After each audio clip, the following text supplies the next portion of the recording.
काबिल एहतराम chairman district council, vice chairman district council, तालुकनि जा सदर, जनरल सेक्रेटरीज़, आयल नोटेबल्स जेके भी दोस्त आहियूं, अस्सलाम वालेकुम। ऐं नोटेबल्स नज़ीर ठाकुर साहब ऐं जेके भी आयल दोस्त, अस्सलाम वालेकुम। जे भुट्टो, जे शहीद मोहतरम बेनज़ीर भुट्टो साहिबा, तमाम दोस्तन जी मेहरबानी तो तव्हां के शॉर्ट नोटिस ते फर्स्ट क्लास प्रोग्राम कयो ऐं मां मुबारक तो ॾियां पंहिंजे पब्लिक हेल्थ डिपार्टमेंट वारनि के, तो उन्होंने अहिड़ो फर्स्ट क्लास नमूने सां इहो प्रोग्राम रखियो आहे। छो तो टाइम इलाही घटि आहे, मूंखे वरी पहुचणो आहे इस्लामाबाद, असांजो सेशन पियो हले, तो मुख़्तसर मां ॿ टे ॻाल्हियूं करे तव्हांजी पोइ इजाज़त वठंदुसि।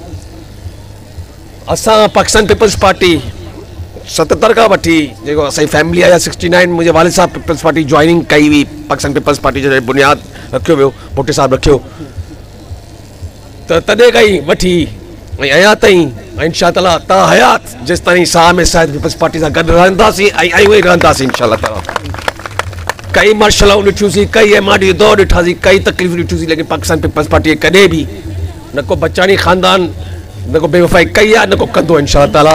ऐं असांजो कमु आहे तव्हां दोस्तनि जी ऐं तव्हां आवाम जी ख़िदमत करणु, ऐं इहो पाकिस्तान पीपल्स पार्टी जो इहो मैनिफेस्टो आहे जेको इहो मोहतरमा भुट्टो साहब जो चयो त बाबा आवाम जी ख़िदमत करणी, त असां सभिनि जी बहितरी आहे ऐं इहो अमल आहे असांजो, आवाम जी ख़िदमत कंदा त इहो असांजो फ़र्ज़ु आहे। छो तव्हांजे ई करे असां हिन अहवालनि में जे वज़ीर बि आहियूं, त MNA बि आहियूं, त MPA बि आहियूं, त डिस्ट्रिक्ट काउंसिल चेयरमैन तव्हांजी वोटनि जे करे आहियूं।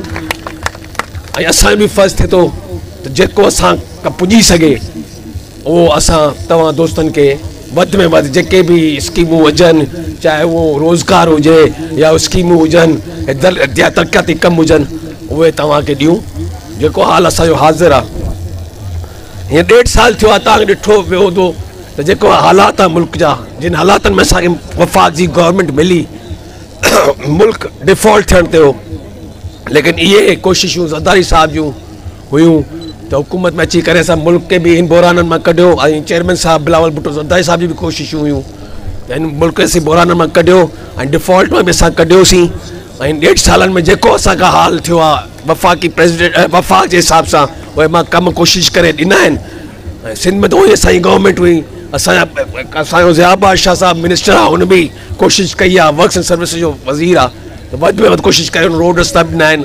पोइ दफ़ा इमदाद पिताफ़ी साहब हो हिन ज़िले मां मिनिस्टर, त हुन बि कोशिशि कई। जेको असांजो हाल हाज़िर आहे ॿिन्ही MPs MLAs जो, असां कोशिशि करे ऐं वधि में वधि कोशिशि कई त ज़िले टंडोलार खे वधि में वधि असां तरक़ियाती कमु ॾियूं।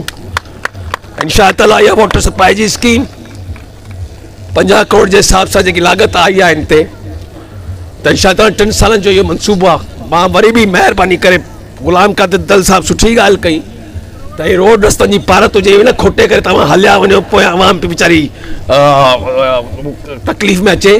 त इहो स्पेशली मां सुहेल लगारी साहब वेठो आहे, हुनखे चवंदुसि त इहो महिरबानी करे हिकिड़ो प्रोविज़न रखियो वञे, अगरि तव्हां उहो लाइनुनि लाइ हिसाब खोटियो त उनजो बि हिकिड़ो बजट स्पेशली ऑल्टरनेट रखियलु आहे। ठीकु आहे, उहो बि महिरबानी करे तव्हां उनखे रोड रस्तनि जी तव्हांखे खोटाई करे कयो त उहे वरी वापसि सां उनखे बंदि करे ऐं पंहिंजी जाइ ते आणियो। ऐं तव्हांखे ॿी ख़ुशख़बरी ॾींदो हलां त NICD जो बुनियादु असां रखियोसीं यूनिट स्पेशल, हुनखे हींअर मां मंज़ूरु कराए छॾियो आहे सैटेलाइट ते। हाणे तव्हांखे हैदराबाद या टंडो मोहम्मद खां वञण जी ज़रूरत कोन्हे, हिते ई तव्हांजी एंजियोप्लास्टी एंजियोग्राफी थींदी इंशा अल्लाह। अल्लाह न करे कंहिंखो अहिड़ी बीमारी तकलीफ़ अचे, लेकिन इंसान आहे त असां कोन चाहींदा, लेकिन उहो जो ख़ाम खां दर बदर वञी थींदो ॿियनि ज़िलनि में, त पंहिंजे ज़िले में इहो इंशा ताला फैसिलेशन आई आहे। ऐं उहो बि असांजो मां कैबिनेट मां इहो डिसीजन मंज़ूरु करायो, उहो बि चेयरमैन साहब खे चई। मां सोशल पेट्रोलियम हुनजो चेयरमैन बि आहियां, त उन मां 25 करोड़ रुपया रखिया आहिनि, जेको उहो इंशा ताला कमु उहो बि तव्हांजो शुरू थी वेंदो हिन ज़िले जे हिसाब सां।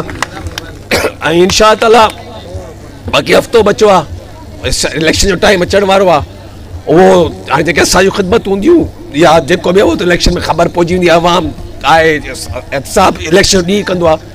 असां त पूरी उमेद आहियूं पंहिंजी ज़मीन सां जेको असां ख़िदमतूं कयूं आहिनि बाक़ी हाणे आवाम जी मर्ज़ी वो इलेक्शन आहे पोइ इंशा ताला असांखे त उमेदु आहे त वरी इंशा ताला सभु इहे जेके खटियल पाकिस्तान पीपल्स पार्टी हमेशह खटी आहे अॻियां बि हली इंशाल्लाह पाकिस्तान पीपल्स पार्टी खटींदी ऐं वरी असांखे मौक़ो मिलियो त असां वधि में वधि कोशिशि करे तव्हां दोस्तनि जी ज़िले जो असां ख़िदमतूं कंदासीं।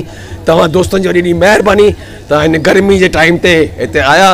मां इलाही कचहरी कयूं आहे लेकिन मुंहिंजी फ्लाइट आहे मूंखे वरी वञिणो पियो इस्लामाबाद छो चेयरमैन साहिब जो बि हुकुम अची वियो आहे हफ़्तो बाक़ी बचियो आहे त कुझु हुते बिल्स वग़ैरह अमेंडमेंट्स वग़ैरह करणियूं आहिनि त इन करे असांखे हुते पहुचणो आहे। तव्हां दोस्तनि जी वॾी महिरबानी इंशा ताला तव्हांखे वरी इहा शहरवान खे स्कीम मुबारक हुजे।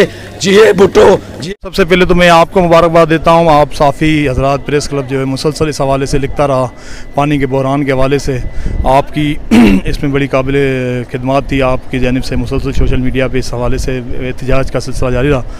चेयरमैन बिलाल भुट्टो साहब की मेहरबानी से टंडोलियार शहर को ये 500 मिलियन की स्कीम मिली है। मैं समझता हूँ कि इस स्कीम से जो बीमारियाँ वो बीमारियाँ भी रुकेंगी और शहर के रहने वाले जो 2 लाख की आबादी है उनके लिए फ़ायदा होगा। आपको खुद पता है कि मीठे पानी का कितना बड़ा बहरान है।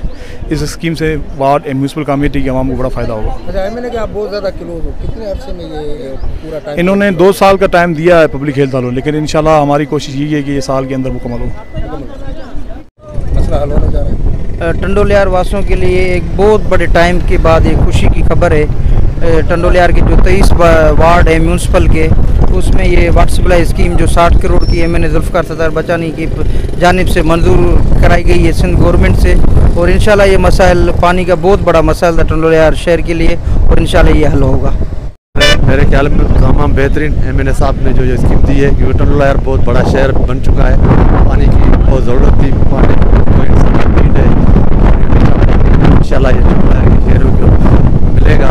और इसी के अलावा जो बचानी साहब ने बोला कि NICVT ये भी एक बड़ा अच्छा कदम है क्योंकि हमें यहाँ टंडो मोहम्मद खान हैदराबाद जाना पड़ता था, वो सहूलत यहाँ टंडोलियार में है। और इसी तरह उसने हमें नादरा की ऑफिस भी दिलवाई चंबड़ के लिए जो हमारे टंडोलियार में आने में परेशानी थी। उसके अलावा पासपोर्ट की ऑफिस बजानी साहब ने वो भी दिलवाई। अभी 50 करोड़ के पेवर्स ब्लॉक के काम शहर में और देहात के इलाकों में वो भी हो रहे हैं। माशाल्लाह हमारे MNA साहब जुल्फ़िकार सत्तार बचानी बहुत एक्टिव हैं, काम भी कर रहे हैं और इंशाल्लाह आगे भी इंशाल्लाह इलेक्शन है, टिकट उनका होगा और इंशाल्लाह आगे आवाम की खिदमत करेंगे।